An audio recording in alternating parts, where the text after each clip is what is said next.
शादी के 5 साल बाद भी मेघला के जीवन में प्यार की जगह जैसे खाली पड़ी है। अरुणाब सुबह निकलकर रात को लौटता है, बातचीत सिर्फ जरूरत के हिसाब से होती है।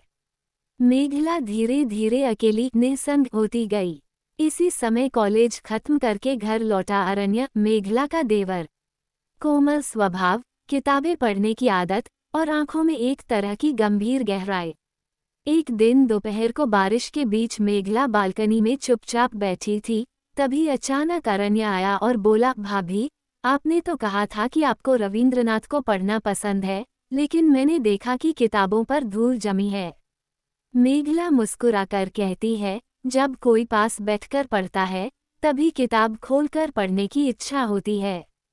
ये छोटी सी बातचीत एक रिश्ते की शुरुआत करती है, जो खून के रिश्ते की सीमाओं के बाहर नहीं जाता, लेकिन एक मानसिक आत्मीयता, मानसिक करीबियत पैदा करता है। कुछ महीने बीत जाते हैं। अरण्य और मेघला के बीच बातचीत, किताबों पर चर्चा, रसोई की बातें, सब मिलाकर एक दोस्ती बन जाती है। लेकिन इस खामोश दोस्ती को समाज गलत नजरों से देख सकता है, ये डर मेघला के मन में घर कर जाता है। वो खुद को दूर करने की कोशिश करती है। एक दिन वो अरण्य से कहती है, तू अब अपने भविष्य के बारे में सोच, मेरे जैसे किसी की तन्हाई दूर करने के चक्कर में अपने सपने बर्बाद मत कर।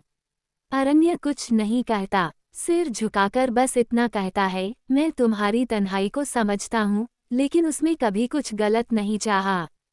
अरण्य दूसरे शहर में नौकरी लेकर चला जाता है।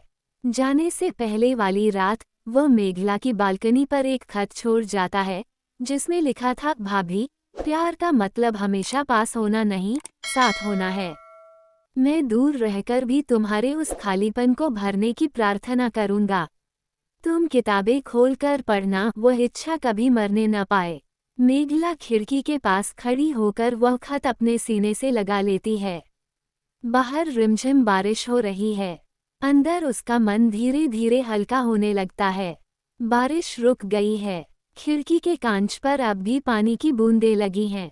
मेघला बालकनी में बैठी थी, भीगे बाल, हल्का स्लिप चूड़ीदार पहना हुआ, शरीर में थकान, लेकिन एक अजीब सा सुकून भी। अरण्य अचानक पास आकर खड़ा हो जाता है। दोनों चुप हैं।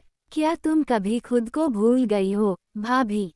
मेघला फीकी मुस्कान के साथ कहती है, भूल जाने का समय ही नहीं मिला। अरण्य अपनी आंखें झुकाकर कहता है, तुम्हें पता है, ये दोपहरें मुझे पागल कर देती हैं। तुम्हारे ये भीगे बाल, ये खुशबू, ये अकेलापन, सब मिलाकर लगता है जैसे। वह रुक जाता है। मेघला के होंठ कांपते हैं, पर वह कुछ नहीं कहती। अचानक हल्की हवा से उसका दुपट्टा उड़कर अरण्य के हाथ पर गिरता है। वह धीरे से उसे आगे बढ़ाता है। एक पल के लिए हाथ एक दूसरे को छू जाते हैं। पूरे शरीर में एक सिहरन दौड़ जाती है। मैं जानती हूँ, ये गलत है। सब कुछ सही और गलत के पैमाने से नहीं नापा जाता, मेघला की आवाज में जैसे एक संकेत होता है। शिकायत का और चाहत का भी। एक पल की खामोशी, जैसे समय रुक गया हो। अरण्य आगे आता है, अपना चेहरा थोड़ा करीब लाता है। मेघला की सांसें भारी होने लगती हैं, लेकिन तभी दूर से भैया की बाइक की आवाज सुनाई देती है। दोनों जैसे अचानक वास्तविकता में लौट आते हैं। मेघला तुरंत हटकर अपने बाल ठीक करती है, नजरें झुकाकर कहती है, आज बारिश ज्यादा हुई थी, इसलिए शरीर थोड़ा गर्म, हरारत जैसा लग रहा है। अरण्य भी खुद को संभाल लेता है, लेकिन दोनों जानते हैं आज कुछ बदल गया है।